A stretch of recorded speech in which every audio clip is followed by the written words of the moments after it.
whole spool, like, you know, let's say it was orange here before. So what we do is cut the thread.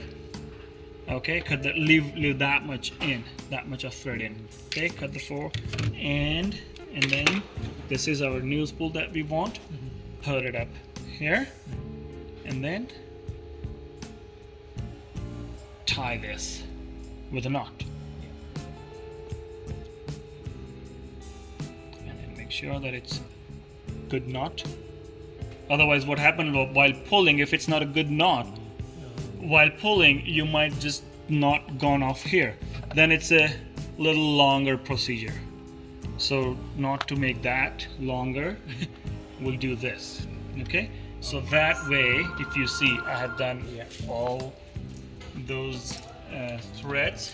Right now, what we're gonna do, we'll go from the front and pull the whole thread, so we don't have to. Okay, I pull the whole thread from the needle. I unthreaded because we have the knot which won't go through the needle, right? So, but up to this point it's good. Like, you know, the knot will pass through each and every hole up to here. And like, if the path is like, in this one, path is already open, but let's say if the path is not open, pull it out and then pull the whole thread, right? That.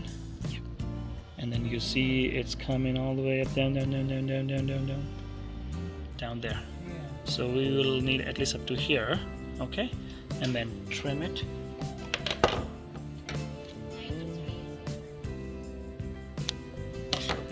Okay. And simply thread it in.